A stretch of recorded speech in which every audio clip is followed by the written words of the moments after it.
Hi, yeah, I am pretty good. I'm hyped to be speaking about some Assassin's.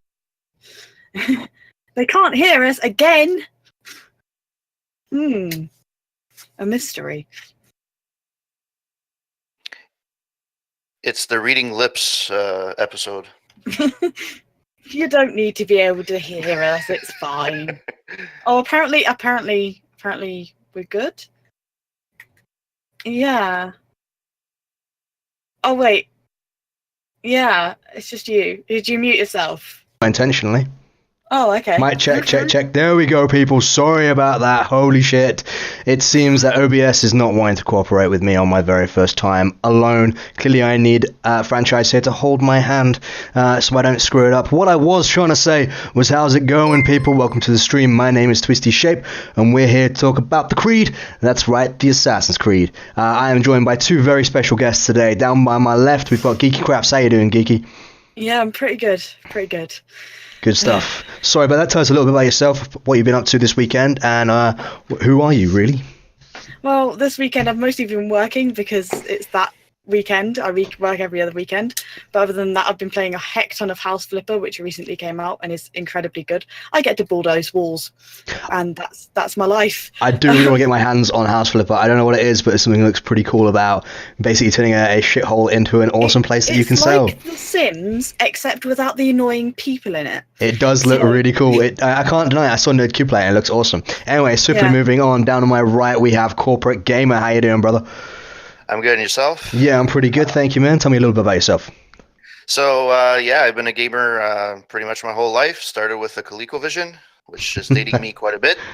And I review games, mostly retro games, on my CorporateGamer website.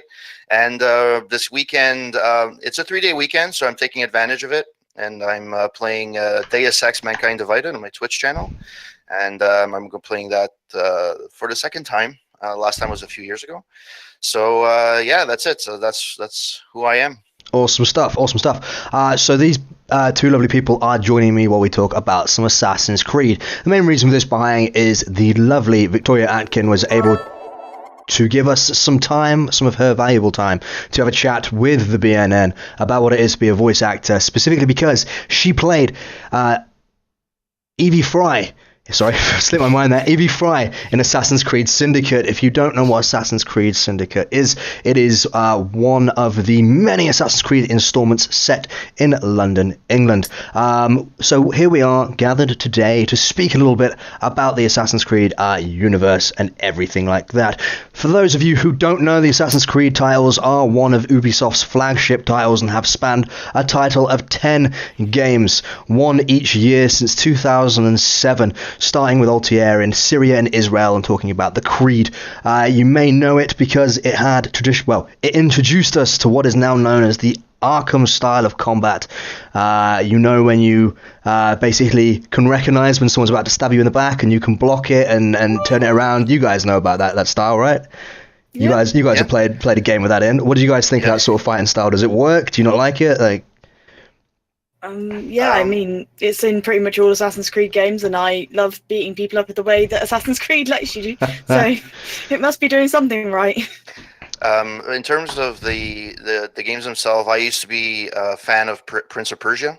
Okay. Which was pretty much the precursor to this, and in fact, Assassin's Creed was actually, I believe, was supposed to become a Prince of Persia game called Prince of Persia Assassins, and then I think the decision was decided to split it when the creators didn't want to have a Prince of Persia game without the title character being the actual character of the specific game. So they decided to kind of spin that off into its own thing. And I mean, it's kind of a lot of games have copied its style, right? You have the Arkham style. The first Assassin's Creed was a little bit short, if I remember correctly. I think it was only quite short. Yeah, it wasn't long at all. It was quite a short and sweet game, but it was the first of its kind, especially when it came to free roaming games. Yeah, and it did really. It kind of was a good foundation for what the future games would hold. So they just built on that essentially. Yeah, Assassin's Creed, specifically the first sort of three, very much laid the foundations for what we see in modern gaming today. It's why it's an important topic to sort of have a look at, and if you've never played some of the Assassin's Creed, it's one of the reasons why I'd personally recommend a good few of them. They range from, they basically did this thing where they recreated a city from the world in minute detail, making sure they had randomized characters that always went wrong, but beautiful architecture and beautiful sort of cities, etc. As I say, you started in sort of Middle Eastern countries, and then in the second one you had Venice, and then it followed on with Rome, and then you later on you'd end up seeing like the British colonies, the Caribbean, and stuff like that. And Assassin's Creed has this wonderful way of kind of, it broke the mold when it came to free roaming games, because the first we had was GTA, and GTA's open world was you shot people, you drove, and you picked up hookers, and that was about it. And we never really had games that had the momentum of movement that we saw in Assassin's Creed. And then that's when it started picking up, and we started getting games like Mirror's Edge and stuff coming from that, once they could see that free running could be done. And it's when free running really hit a popular trend, as it was. And then when everybody saw it like blow up in one of the first video games, everyone was like super psyched about it. I know I was. I worked in a game store at the time. I got my copy early. I was so psyched to play that game, and because I booted it up early, I got banned from Xbox Live because I'd accessed the game before the deadlock for the game had gone live. They assumed that it was like a pirated copy, and I got banned from Xbox Live. Oh, wow. Was it worth it? Fuck yes. Yeah. Hell yes. I love that game. The leap of faith, the hidden dagger, the robes, the whole Assassin's thing. When I was a little emo kid, and the entire thing was like, holy shit, this is a dream come true. I couldn't be more edgelord if I wanted to.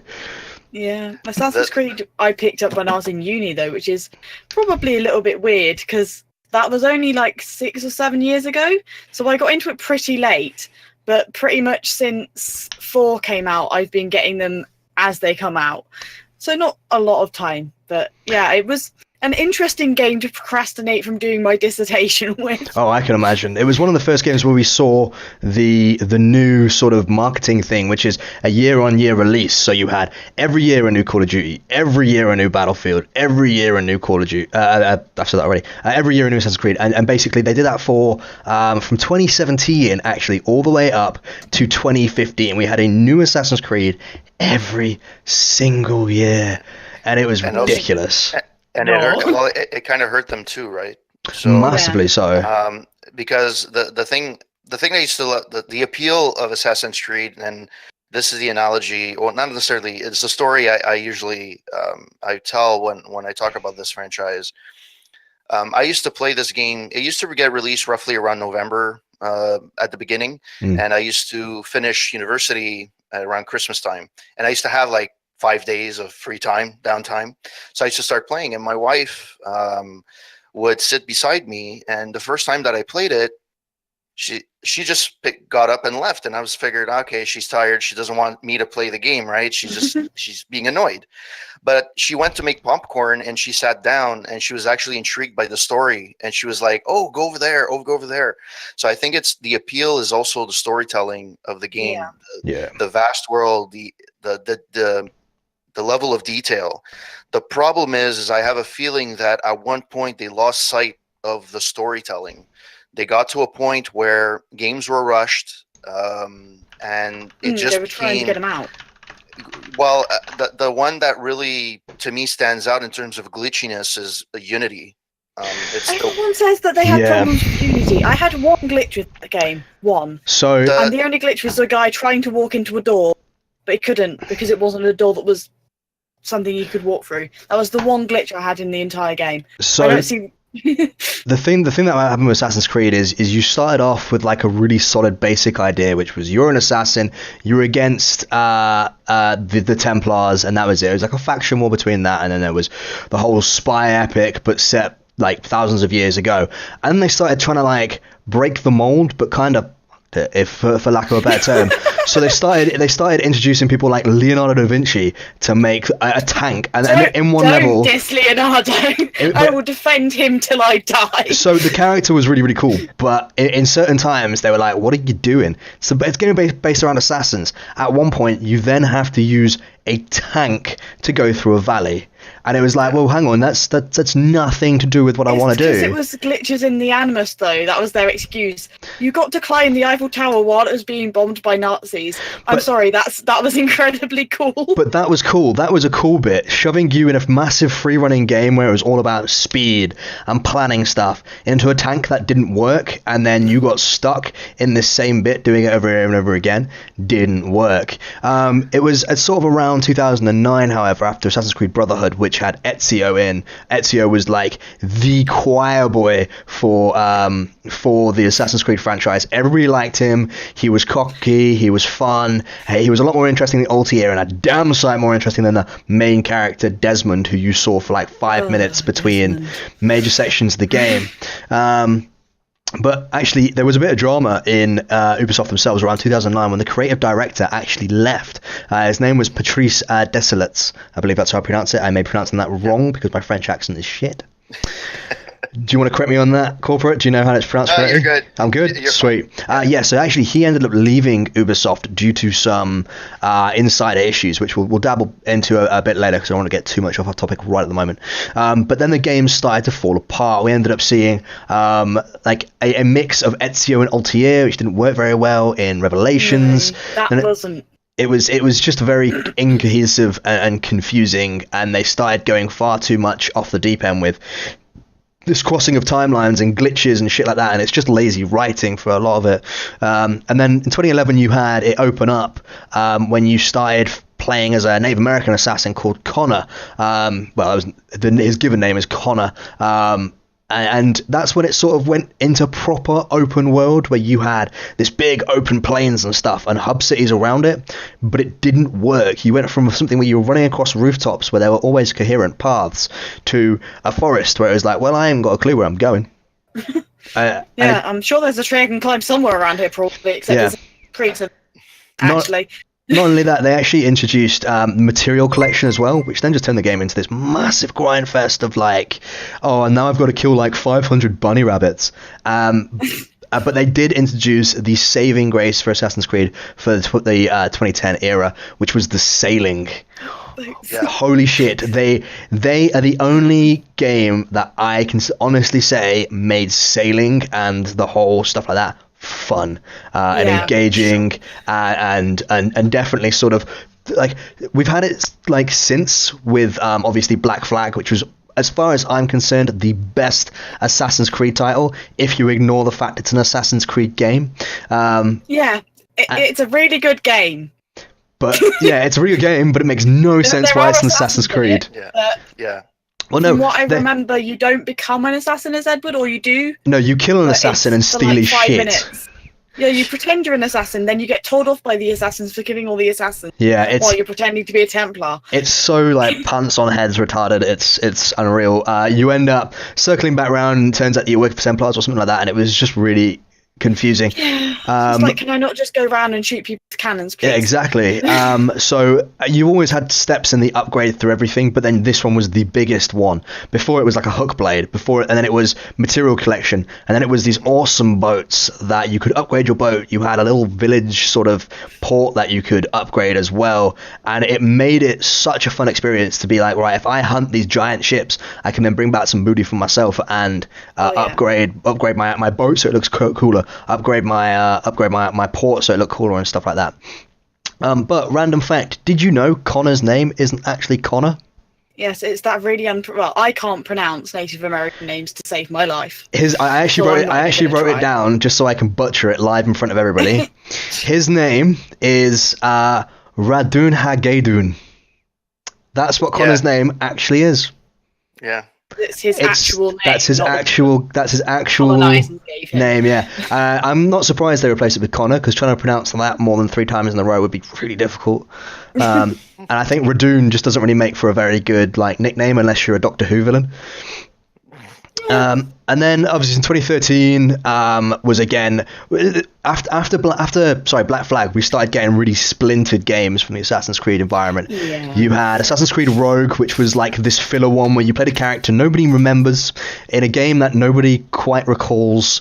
I've not even played it, so that probably tells you everything about it. I know his name was Shay.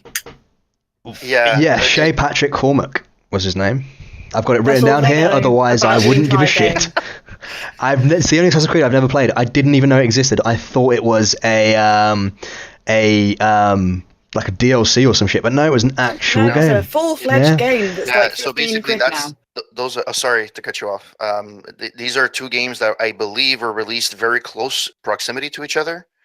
They're like 6 months apart or something like that. Like Rogue got released, and then there's Black Flag and Rogue. It's either Black Flag and Rogue or Rogue and Unity. It went Black Flag, Rogue, and then Unity. Okay. But believe it or not, they are still a year apart. Yeah. But they're a year in terms of. I would have to check the dates, but I thought they were. No, they're really close, but one was 2013 and one was 2014. I believe Rogue was late 2013 and Unity was early 2014. But Unity is a great example of sort of rushing a game until because that IP brings you so much money. It's a great example of rushing something till it's dead. Assassin's Creed Unity came out on launch. You had missing player models, but eyes and teeth and hair rendering. You had server issues. You had you'd swing a blade and then you like disappear through a building. It didn't I don't know if work. you guys remember. I don't know if you guys remember. You had the accompanying app. There used to be an app that came with that Unity game that fixed the game. Really? Yeah. So there was an accompanying app that came with it. I'll be honest with you, that thing never worked.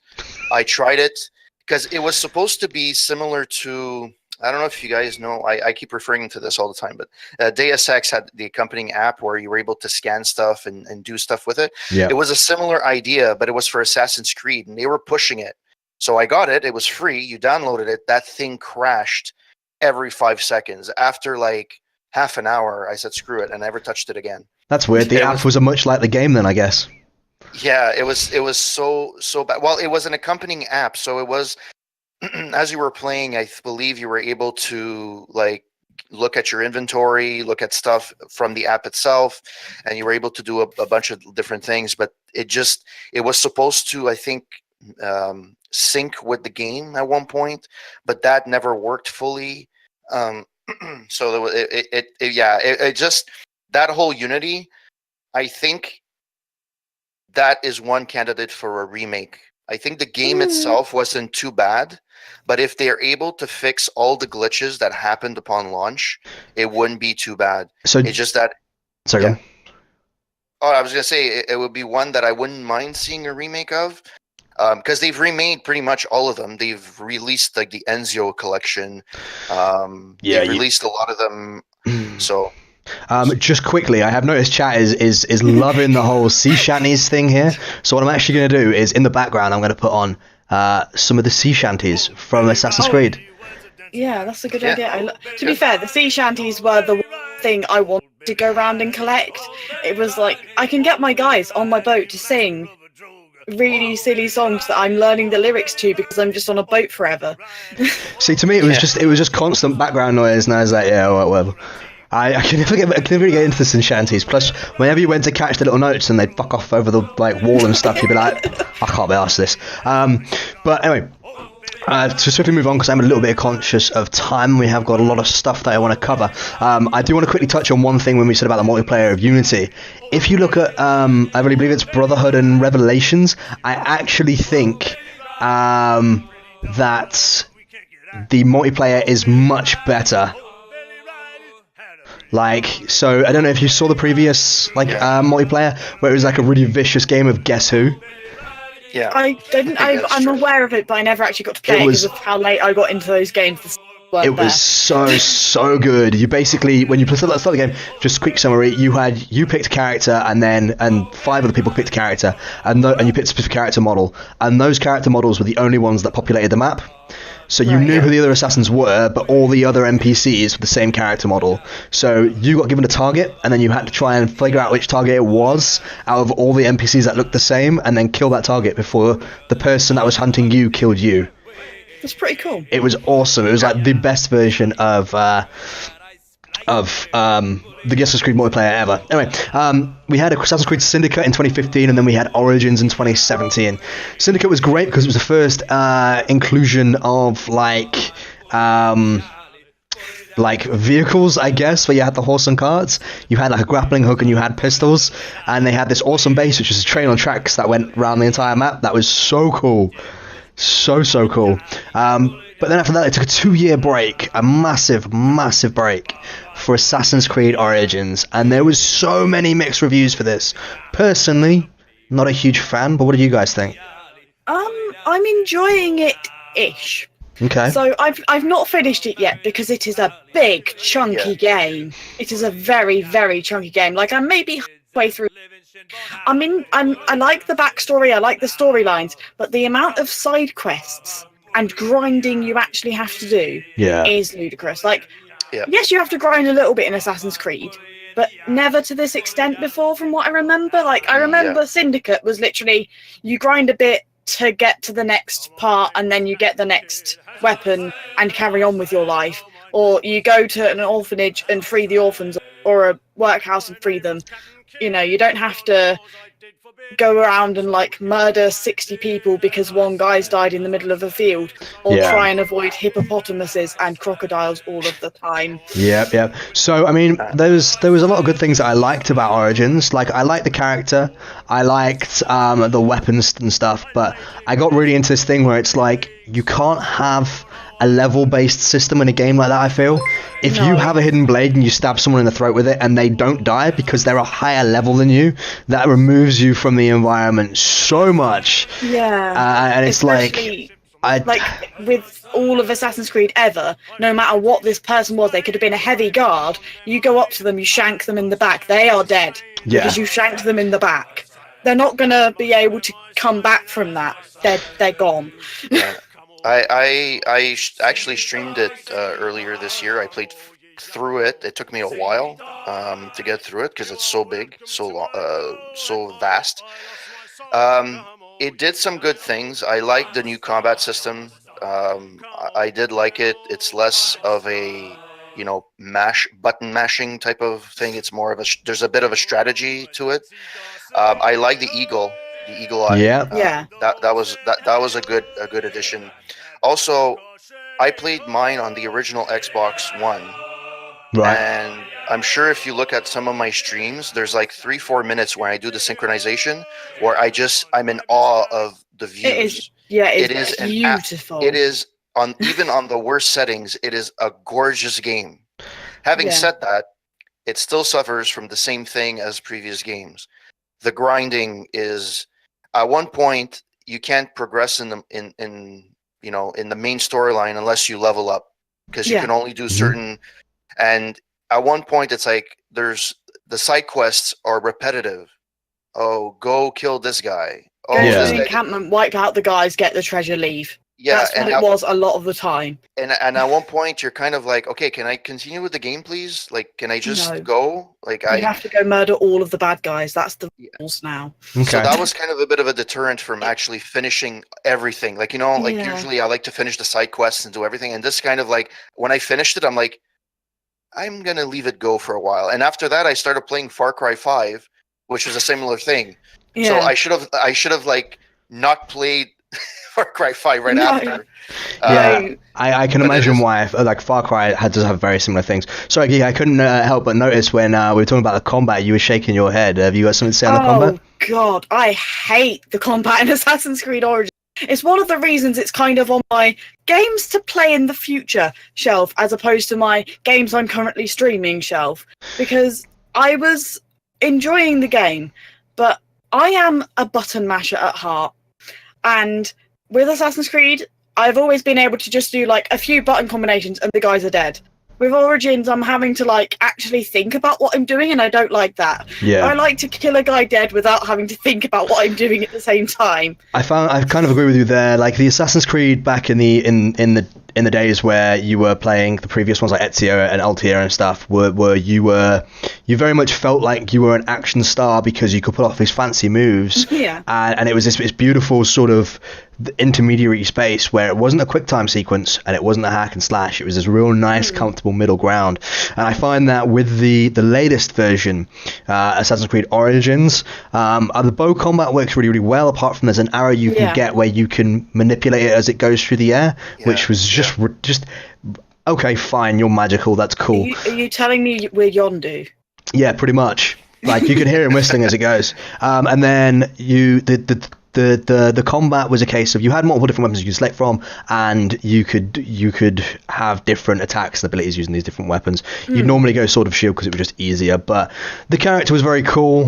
You played Bayek, who was a Medjay who became an assassin, but it's supposed to be the origin story of the assassins, and it sort of peters out quite quickly. I found what with and as I say, you have a whole leveling system and loot based progression, and it makes for definitely an enjoyable game. It's definitely a good return to Assassin's Creed, but I felt it was more like a Night Shyamalan movie where there's the build up and then you get to the end and you're like, this is it. Yeah, there's not really much payoff.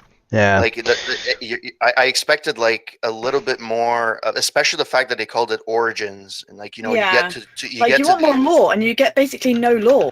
Yeah, it's like okay, I understand like where I understand how they finished it, I get it, but I guess I expected more. Yeah, maybe that's my fault. I don't know. But I remember from the first games, you had all this talk of like the predecessors or whatever they called them. I can't remember from the top of my head, but they were always on about these other people beforehand, and you basically don't get that in Origins when it's supposed to be about the Origins. I feel that's Origins is the first bit, and then there will be another bit, which actually Origins Part 2, where he gets to play as his wife. It does bring me smoothly around to our next topic. Where do you think the next Assassin's Creed will be set? God, if you were to place bets. Montreal, no. You know what? They did the States. They did pretty much all of Europe. Have they done India yet? Yes, they have. Chronicles. I was going to, other than in Chronicles, because it could be quite a good place for assassins to sneak around. You've had China, India, and Russia. Chances are we'll either see feudal Japan. I believe somebody has not confirmed, but there is word that feudal Japan may be a place. We may also see. I want to see I want to say like Southern America, like Mayan sort of stuff, or Mexico. Yeah. You could always have like, I know they've done London, but they haven't done England. Like with America, they had other cities. They've done London. Syndicate is set in one city in England, so they could always expand that and maybe do the whole of British Isles if they wanted could do, perhaps. To. Just to quickly add into chat, by the way, Kawaii Foxita, they actually have had a Chinese Assassin's Creed game called Assassin's Creed Chronicles China. China, India, Russia have already been covered. Yeah, Assassin's Creed Chronicles is mediocre. they were all very indie titles for the summer arcade thing that just sort of carried on the Xbox. Yeah, I played the Chronicles China and I found it fine, and then I played the next one, I think it was India, and it was just like, this is exactly the same game. Yeah, it's very much the same. I don't remember. Are these the games that are like kind of side scrollers? Yeah. Kind of? Yeah, they are. Yes. So they're kind of similar to Shadow Complex. 2.5D Shadow Complex sort of thing. Yeah, they're really, really good. So anyway, Assassin's Creed we have to thank for a lot of things that we see in modern games these days, such as Far Cry, which we mentioned earlier, the whole tower climbing nonsense, the whole claiming areas nonsense, and the whole sort of claiming areas of the map as you go and upgrading like skills and stuff. Is there anything that you guys are aware of that Assassin's Creed as an earlier IP has brought to the games industry that we are thankful for? I think in terms of I know now that people are kind of saying, single player games are kind of going on the wayside and they're going to become less and less. But the aspect of having a game that's well told, the storytelling aspect has always been a really big part of the series, and it's only inspired more, at least from what I can see. I mean, you have Fallouts of this world. You have the Deus Ex of this world. Some of the games are more open world than others. Some of them are more linear, but still the idea of a well-told story in a game in a single-player fashion. It kind of, there were some before, but a lot of them were they were kind of it was kind of a back burner. Whereas this one, they kind of made sure that there's the history aspect of it, even though it's based on facts, but it's fictional at the same time. Yeah, I get that. So I think the storytelling part is really good, and I think that's why it was good that they took a couple of years off for Origins. I think they had time to concentrate, and because they did bring back some good things in Origins, but I think that now Ubisoft kind of have to think of branching off to do something like completely different.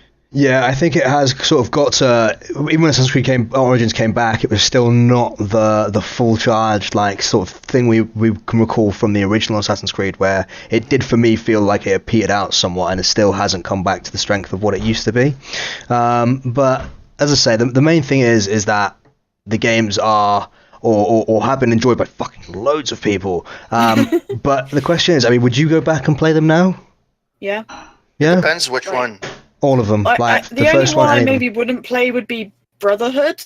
Okay. And that's just because when I played it, I got bored. And if you're playing a game and you get bored, there's something wrong there. That's the point true. in a game is to entertain you. But yeah, I think I would definitely replay Assassin's Creed 1 now. In the same way I'm replaying things like Ratchet and Clank, just as a sort of nostalgia trip for myself to go, you know, this is what they look like now, and oh my god, how ugly were they back when they came out. See, that's one of the things where I struggle with retro gaming, because everyone's like, oh, they're bringing Spyro out, and they're bringing like Medieval back out, and it's like, man, I should go back and play that, and you go back and play it, and it's like, oh. And it's just like, oh, the polygons, they hurt. I like this. Yeah. I remember last time I looked at this, it was a lot better looking. Like, it just has not aged well. It really is not. No, it's not that it's not aged well. It's that you got used to HD video games. Even cartoony video games now, like Mario Odyssey, are beautifully rendered, and they look like they could be in real life if real life was a video game. But polygons, you look at them and you're like, man, am I glad gaming got away from this. Yeah, 100%. But you kind of have to look back at the games as well and see how they progressed. It's easy in hindsight to say, oh, I like this one, I didn't like this one, but we have to remember that, you know, I know when Assassin's Creed 1 came out, I really liked it. I was like, it was a little short. And then number 2 was kind of building on Assassin's Creed 1, but it was a longer story, more involved. And then it just progressed more and more. So it would be nice to actually, maybe at one point in time, when this is considered retro, like now it's 10 years they've been around, but like maybe in another 20 years, go back and play the original all the way through. Yeah, like, possibly. Yeah. To see how it goes. Games and stuff. But it's 100%. too early. It's too early in the it's too early in the life cycle of Assassin's Creed to actually judge adequately how much it actually has done and what it could do. Yeah.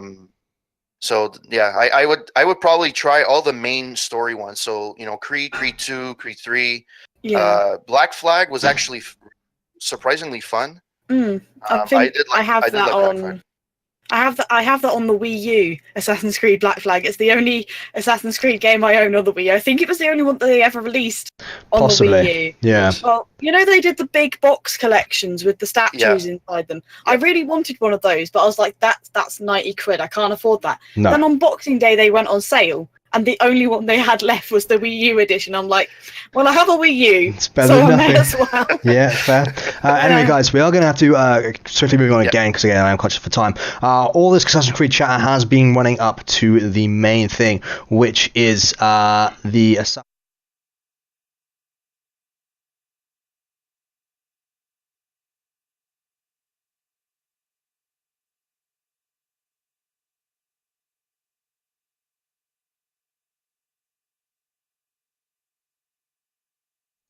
Apologies, guys. I've forgot to set up that second audio thing.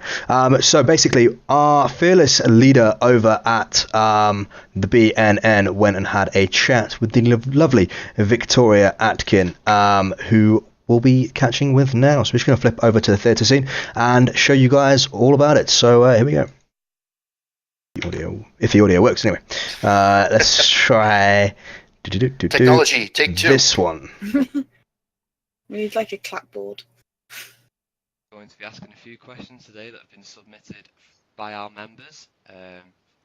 So the first question We need like a is clapboard. from Twisty Shape, who asks how few questions today that have been submitted compared to voice by our members, skill set and your enjoyment. We need like a clapboard. Well, thank you for your questions, everybody, and thank you for British Nerd Network for having me on the Geekend. Does acting in TV compare to? To be honest, for me, I prepare it in the same way.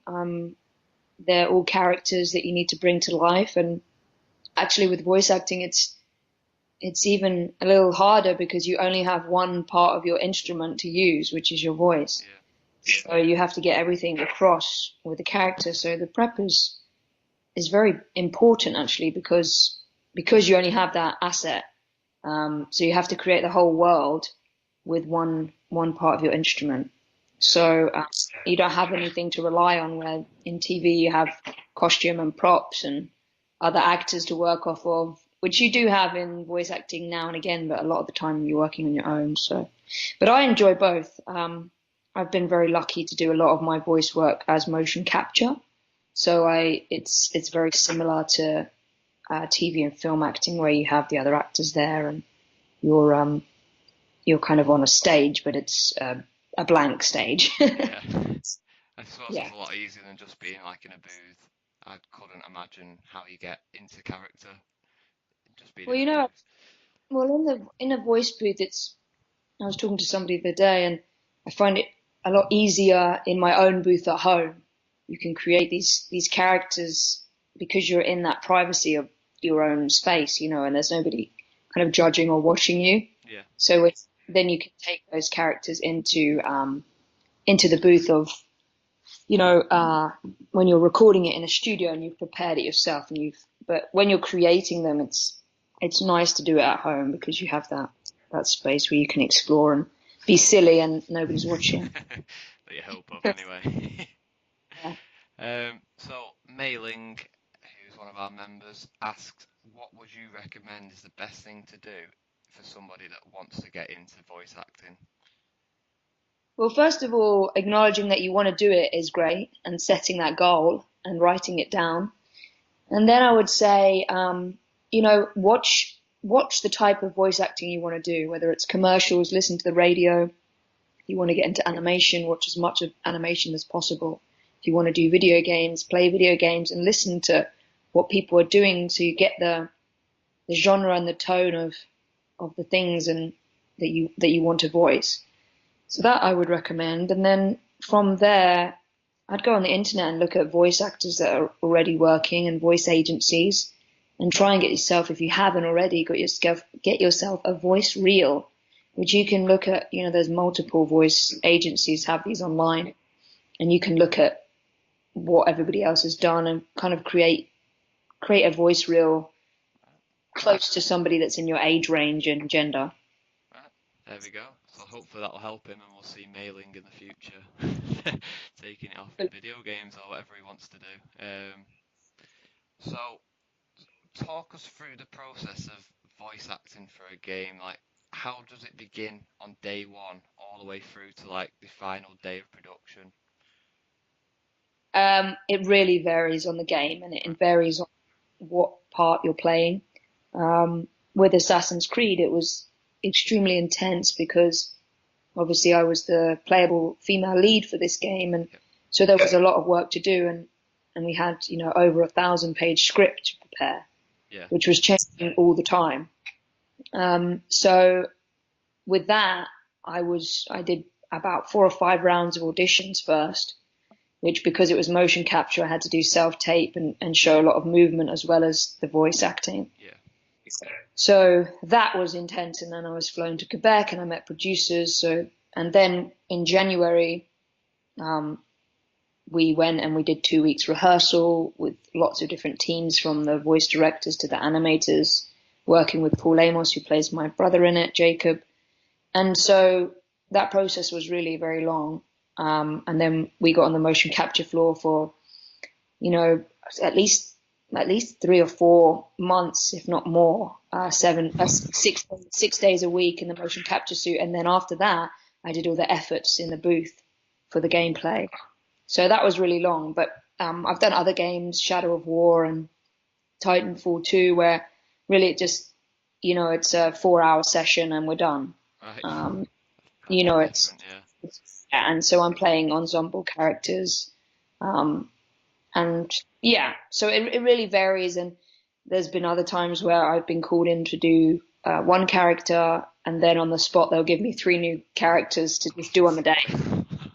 So it's the other day I went in to do a kind of warrior character for a game, and then I ended up doing a Scottish dwarf and a pirate. A bit different. Yeah. So, and I didn't know. I was just on the day. I was like, "Can you do these accents? Can you do this thing?" And you honestly just get an image of the character, and that for me is the thrill, but also that's the hard bit. It's Yeah, like, like okay. how does that affect your preparation? And if you've gone in, you've prepared for like this one character, and then you get all these different characters, how does that affect your preparation, or doesn't it? Do you just get on with Well, it? I mean, there is no preparation. Yeah. You're just flying on the seat of your pants. You know, you just go for it. You get on the roller coaster and you just ride it. You know, there's no thinking. You can't think. And I think anybody that is a voice actor or even a singer, when you just go, and I think a lot of creative process, you have to be outside of your mind anyway. Yeah. You can't be thinking whilst you're doing things. It doesn't. That's not how a creative process works. Right. That's fair enough. I don't know how we pronounce his name, so I'm going to try. It's Samurai Sanosuke, I want to say. And he asks, what inspired you to take the voice acting role in Assassin's Creed? The job. You know, I didn't know it was for Assassin's Creed at the time. I'd set a goal with my manager at the time to be the first. Well, I wanted to be the next action heroine. Right. I wasn't very specific about whether it would be on TV, film. Now I realize that my goals need to be more specific, but in this case, it worked out in my favor. So I said I want to be the next action heroine, and I love Lara Croft and I love Wonder Woman and all these amazing female badass characters, and I love James Bond and all these things. So I said I want to be the next action heroine, and that was it. That was just the goal, and we worked towards this. And this self-tape came in and said they want a Victorian type British Lara Croft-esque character for a new video game. And I had never auditioned for video games, and I didn't have a voice agent at the time. So I just put this thing on tape, and they loved it. And you know, 5 auditions later, I'm doing it. So really, what inspired me to take the job was what inspires a lot of us to take jobs is to do what you love and get paid for it, right? But I didn't realize how amazing that job would be until the final round of auditions, and they told me what it was for. So, yeah. Yeah, you did a very good job as well. Thank you very much. Thank you. I enjoyed it so much, and I think from the feedback that I've received, you can see the enjoyment has just shone through, really. Yeah, definitely. I had a great time doing it. And that leads us on to like another question that's been asked, and it's by a Cody Powell, I want to say. And they asked, like, how was it voicing the first female lead in an Assassin's Creed title? Yeah, well, I get this all the time, and I have to say I'm the first playable female lead on next generation consoles, because there is other female assassins, I think, on the spin-offs, kind of DLCs, but I think this is the first one on the next gen. Well, this is the first one on the next generation consoles, so the mainstream consoles, and I'm very honored, to be honest. I mean, I didn't realize the Assassin's Creed fan base is one of the most loyal, sweet fan bases in the world, and they're just incredible to have on your side, and I feel very, very honored to be part of that community. So as much as they love having me, I love being part of it. Perfect. Yeah, I'm Assassin's Creed since day one, and anyone Yeah. that knows me knows that Assassin's Creed is my go-to game. Fantastic. Well, this is good then. Hence why I'm so nervous for today. Yeah. Um, Well, I'm happy that I get to speak to somebody that likes the franchise so much. Thank you. And Bravster asks, do you have any idols or role models that pushed or inspired you to become an actress?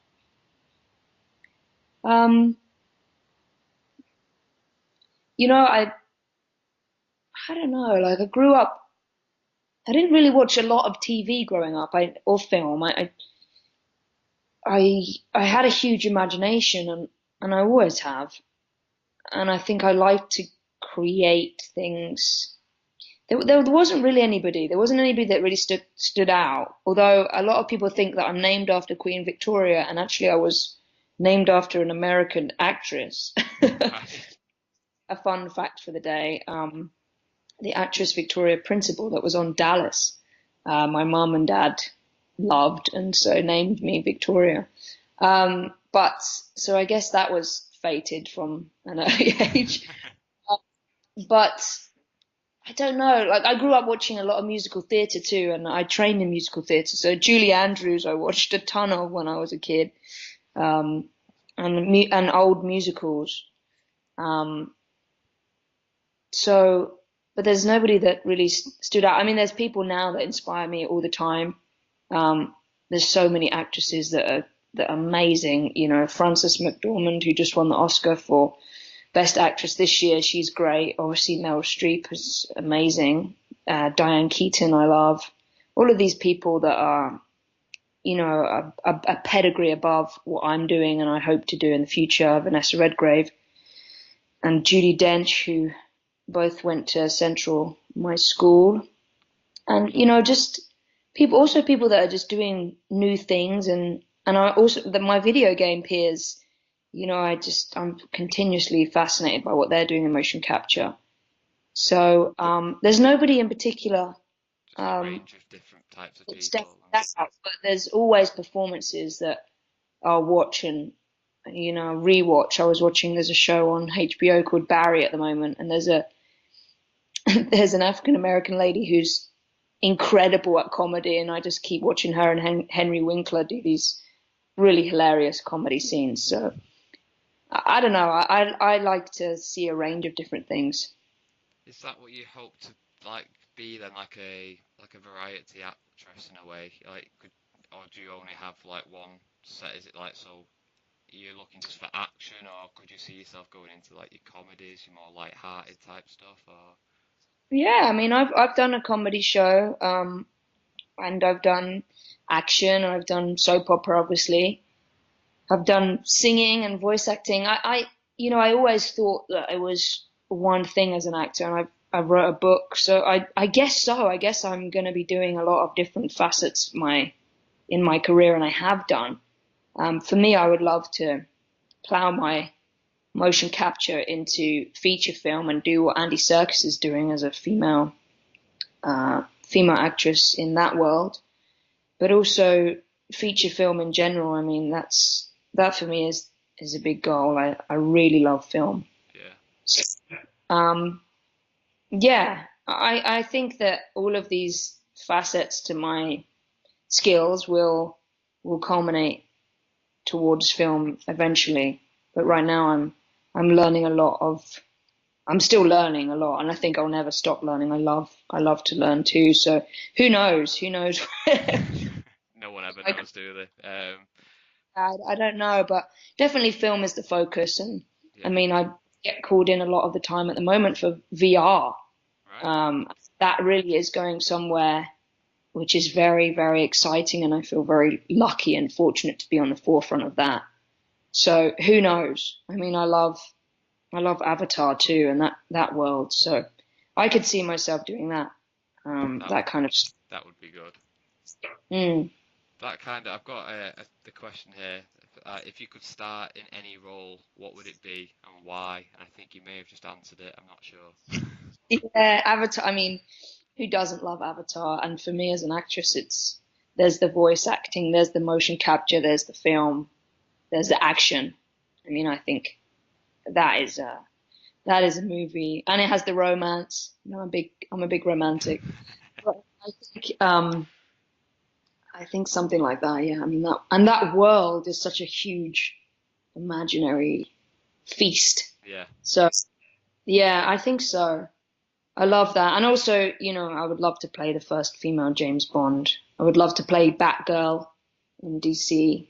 I love Batman, and so anything. But I mean, Evie Frye is definitely a dream role that I didn't even know existed. So maybe I'm at the forefront of bringing these new action, cool characters. Maybe there'll be an Assassin's Creed movie based on Evie Frye. Who knows? Who knows? Who knows? That would be great, right? I think she deserves her own game. Yes. I think Yes. we need to get. We'll get a petition going. Yeah, I think so. We'd send that up to Ubisoft. Yeah, that would be perfect. So Katie120, who was supposed to be joining us today, and she's really sorry that she couldn't make it, asks, can we expect to see you as a voice actor in future video games? And is there any particular franchise that you'd like to be a part of? Well, Katie, I'm sorry I missed you too.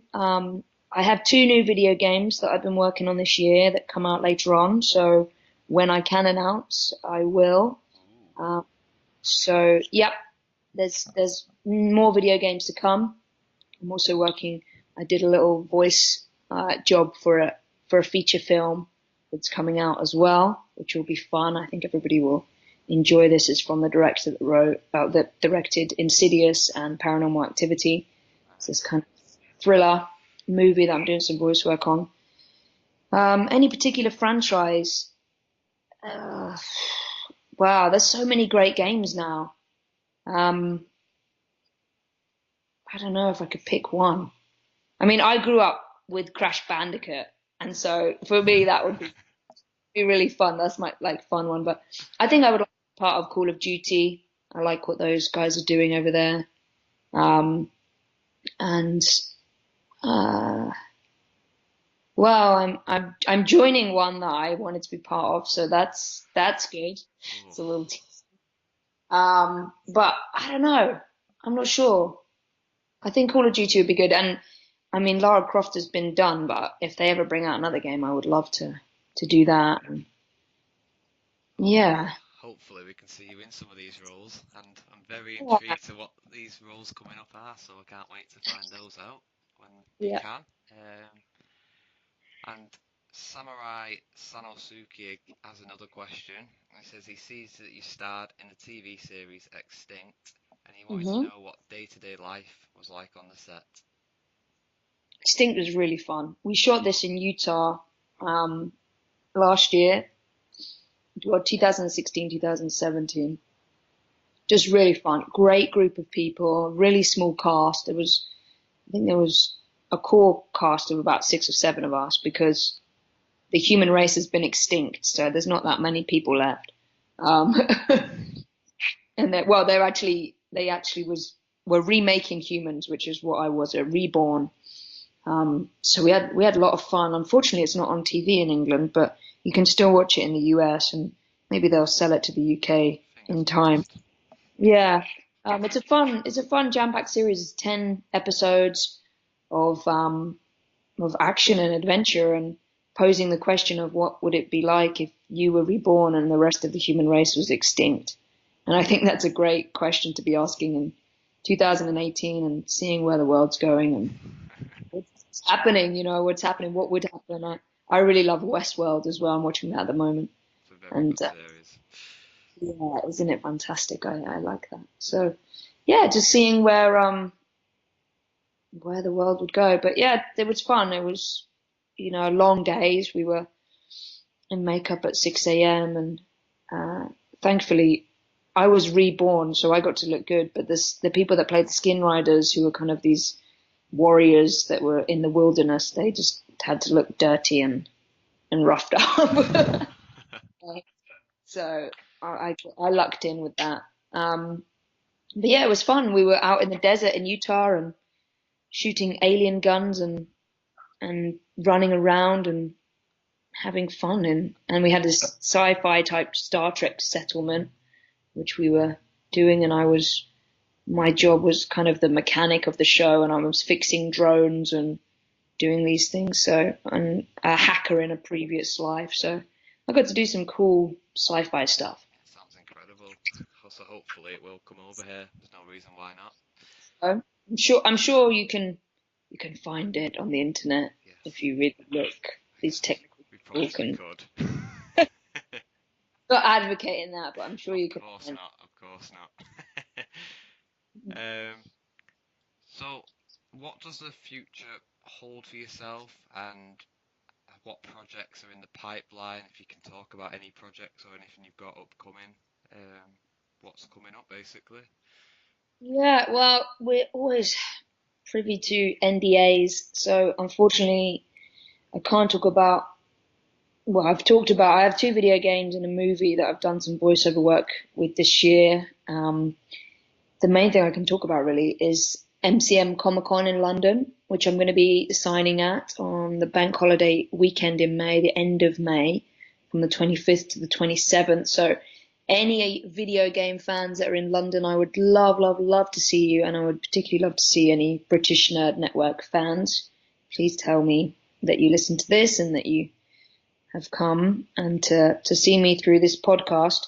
I would love to meet anybody. So yeah, that's what I'm doing, and I'm doing that with Patricia Somerset, who plays Princess Zelda. So she's really cool, and we're going to be doing that together. I'm sure we'll have a panel. I think there's a load of the Overwatch people going too, so it's going to be a really fun weekend. So come see me at that, and the rest of the stuff is I'm still working on it, auditioning, and we'll see what comes up for the rest of the year, and hopefully there'll be some new fun stuff. I'm writing my second book, which is taking a long time. I wrote a book called London Love that's on Amazon that you can buy now, and I'm writing the sequel to that, which is completely off topic from video games. It's romance thriller novels that I like to write as well. So yeah, many facets to my creativity, but that's something that I'm doing. Perfect. Jack of all trades. Yeah, I think in this day and age you have to be sometimes. Yeah, that sounds incredible. So I'll make sure you check out Victoria on Twitter so you can finally see the announcements when she is allowed to announce the other projects, and just to keep a tab on her basically. And thank you very much for coming on today. It's an honour. Thank you so much for having me, and thank you everybody else for tuning in. Great question. They were very good questions, so thank you very much. Thank you. Thank you. So I am joined by Victoria Atkin.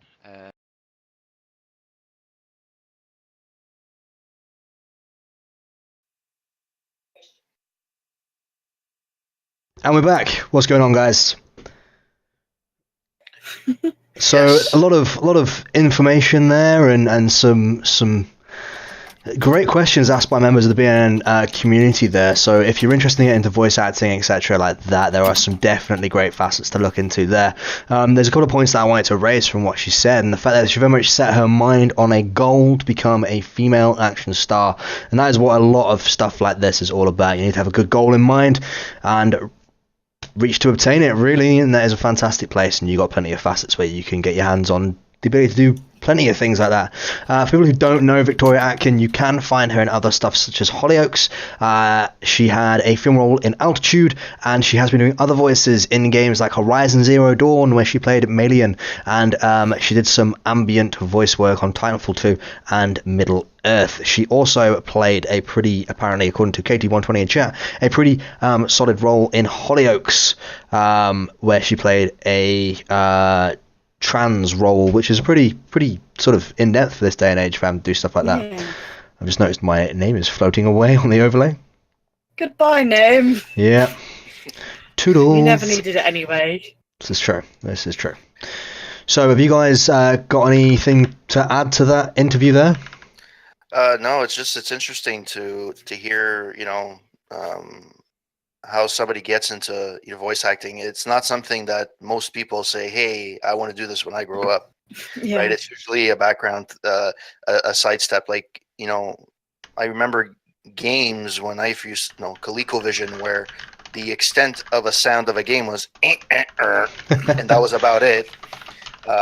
And how much evolved we've gone with games. And we were talking about Assassin's Creed, but like you can name the voice acting in a lot of these games is so good, and to a point, the graphics haven't even gone with with the voice acting. The voice acting is improved greatly, but the graphics sometimes in some games, like even actually Assassin's Creed, not Unity, Origins, the main characters are fine, but if you start getting into a side quest, or even I think Wolfenstein, the lips don't move at the same time as the voice is going through, and sometimes that throws you off weirdly. Yeah.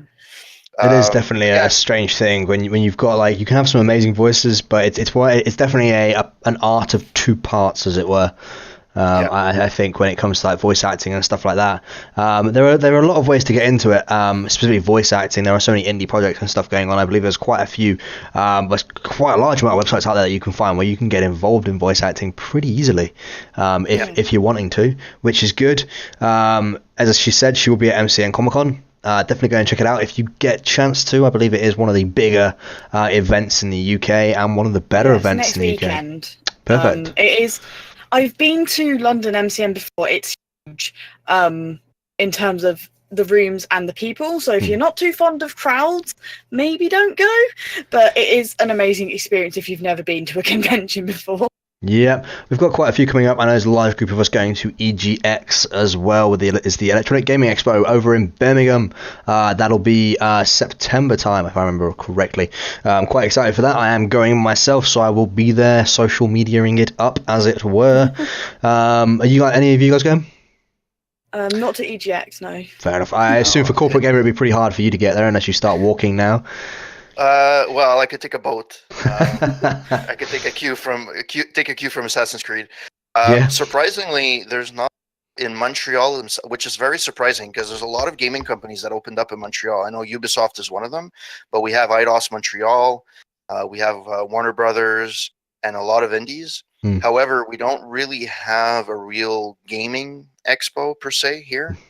If we want a closest one that's decent is Penny Arcade. Probably in Boston. Yeah, PAX. PAX. And then you have the original Comic-Con, which is in California. So they're not even in the same country as you, so they are a bit. No, that's the thing. So like maybe Toronto may have a few, but it's nowhere close to the notoriety of the Tokyo Gaming Show or PAX or whatever the case may be. So maybe that's something we should start looking into. Yeah, possibly. Why not just make a con in Canada? Yeah. Yep. So we are way past the hour mark here, so we are going to have to start wrapping things up, boys and girls. There are a few things that I want to announce in terms of the British Nerd Network. First of all, I would like to thank our guests here, GeekyCraftz and Corporate Gamers. Geeky, would you like to tell people where they can find you? It's mostly twitch.tv/GeekyCraftz with a Z, because why not? And then from there you can find all my Twitter and all that information, which is the same spelling, really. Awesome. What sort of streamer are you? Definitely more of a variety streamer. I do anything from, like, I'd say older games like Ratchet and Clank to more modern games. I have streamed, for example, the Assassin's Creed Origins games at some point, and Pokemon for some reason. I don't remember why, but I think I just wanted to. Awesome stuff. I have a portable 3DS. That sounds like a pretty awesome lineup in all fair, especially if you're a big fan of Nintendo lions. And Corporate Gamer, what about yourself, man? I could be found on Twitch at CorporateGamer 9. I normally Twitch. Yes, I Twitch. Stream some retro stuff. So going back all the way to Atari, all the way to modern games. Depends how I feel. Right now, I'm streaming Deus Ex, as I mentioned before. Maybe I'm going to get back into some Atari later on this month. You can find me on Facebook at Corporate Gamer, Twitter Corporate Gamer 9, Instagram at Corporate Gamer. And on the BNN network, I follow all the members and all the new members. Seems to, I get these tweets in the morning. It's like one after the other. Welcome. It's like the group keeps seems to grow. And if you want to look at retro reviews or reviews of games, I don't review necessarily the newest games, only because I don't usually play them out of the gate. But you can look at my review of games at CorporateGamer.net. Awesome stuff. Geeky, when are you streaming next? Probably Monday. Monday, awesome. And what about Yeah. you, Corporate? My schedule is probably Monday to Friday. Awesome stuff. And if I'm lucky, sometimes on the weekends, but it should be Monday to Friday. Cool things. So let me just round up some things about the BNN and what's going to be going on in the current weeks and months coming towards us.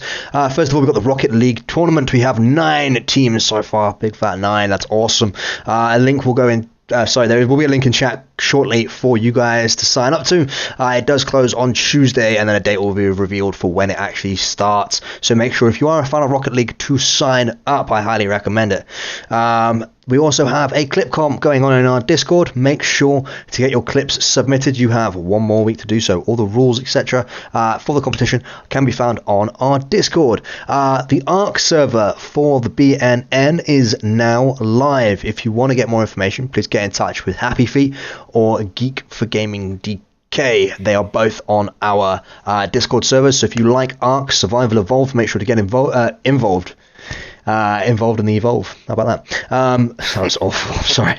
It's an awesome survival game based around dinosaurs and going from cavemen to sci-fi futuristic armored dinosaurs, and it is pretty cool. In fact, we do have a clip from the opening for you guys to check out. If I can simply find it here. I believe it involves some flying whales. We're joining, I believe it was Filthy Headshot UK here as he, dispatches a whale, which I always find is kind of harsh because the whale can't exactly fight back. He doesn't do anything to you, and then sends the whale orbital. So as you can see, it is both a comedy game and a survival game. Definitely recommend taking a look at it if you like the survival style games. One of my favorite ones. I haven't got involved with it yet because I am a busy man. Unfortunately, I can't be in multiple places at once as much as I'd like. Sadly, I have to work 8 hours a day, and I'd find that rather time constraining. Don't forget that we do have game roles that make it easier for you to find other people to play with on the Discord as well. We've got a massive variety of these roles and games. We're always looking for people. Like Fortnite, we got PUBG, Overwatch, Ark itself, etc., Rocket League, that sort of thing. So if you want to get a game role added to your person, make sure to just ask a mod to get it sorted out for you, and they will. If you missed the start of the show, make sure to re-watch it. It will be available on YouTube and podcast format from tomorrow. So eyes peeled on Discord and social media to let you guys know what's going on. Don't forget the Geekend is of course your show. We want to see as many of you possible on here as guests. So keep your eyes out for posts that will be going up on the Discord, much like the one that went up for this one, and we managed to corral Geeky and Corporate into joining me for what has been probably the longest hour of their life. So don't forget as well, we will have polls coming up for it about what sort of topics you want to see and things like that. Make sure to give those a look. Next week we do have the Marvel themed podcast with Professor Weird hosting. If you don't know Professor Weird, he is a charming gentleman with a massive beard and a heart of gold. He'll be awesome. I believe I will be joining him, as will Katie, 120, and Geek for Gaming DK as well. But it is obviously maybe shuffled or changed between now and then, so that is just a heads up before then. Another quick thing is of course our featured members, of which we have 2 of them. Let me quickly find the names. I should have written this down beforehand. I wrote everything else down. I didn't write this down. The 2 featured members for this month will be BNN. All right. No. He wishes. The featured members for this month are Purple Flash and Tiny Pink Shrimp. So 2 very colourful characters there as our featured members of the week. Thank you guys for being so awesome with being active in the BNN. Those guys, your names will obviously be changed to the nice crimson, so you'll stand out in front of everybody else, and hopefully you'll get some eyes drawn to you for all of your content creation, etc. Everyone else will be able to make sure to check it out because you're featured and that makes you special, which is good. Now, is there anything else we have left to talk about? No, that is it. I have been your host, Twisty Shape. You can find me as always on twitch.tv/Twisty Shape. You can also find me on all of the assorted social medias at Twisty Shape. I stream Monday, Tuesday, Wednesday, storyline based game. At the moment we're playing through Bioshock Infinite and finding out exactly how racist it is. I didn't think it was that racist. I really didn't. The amount of times I feel like, oh shit. And then on Fridays we have a multiplayer game, which I love for you guys to join. This week we did some free-for-all games on Overwatch. It is fantastic. And you can also find me on a Sunday when I do Twisty Tries, followed by the Geekend, as you can clearly tell. We actually finished, what was it? Far Lone Sail. Really good game. It's an art piece more so than a game, very much like Limbo and titles as such. Definitely worth picking up if you like those sort of games. I'm also apparently in Twisty Shape Content Creators Chat on the Discord. We are all part of the BNN Discord, of course, as well as the extended BNN community, and we're always happy to chat and hang out as much as we can. Anyway, guys, I think that's it from me. Have you guys got anything else you'd like to add? No, I think I'm good. No. Have a good week. Oh, the one thing I would like to mention, since we're on the topic of Assassin's Creed, play the games, but don't bother with the film. No. Just don't bother with the film. It is awful. They wasted Michael Fassbender and his giant pieces, as he's rumoured to have. That is the rumour. That is the thing Michael Fassbender is known for. Know that? Literally, well, I was going to say Google it, but don't. I'd really rather not. It is the rumoured thing about Michael Fassbender, yeah. That, and he used to be Olympic swimmer, so he is bald from head to toe, body hair wise. Anyway, guys, anything else you guys would like to add? Sorry. No, it was a great discussion, and good. Can't wait to look at the other podcast. I'm actually excited to listen to the one about Marvel next week, to be honest with you. I'm quite excited for Marvel myself. I think a lot of us are. We're all clawing at the bit to get involved. Anyway, guys, that'll be us signing off for tonight. Thank you all for joining us for the Geekend. It has been amazing, and I hope it was as amazing for me as it was for you. See you tomorrow. Tip of the hat. Bye.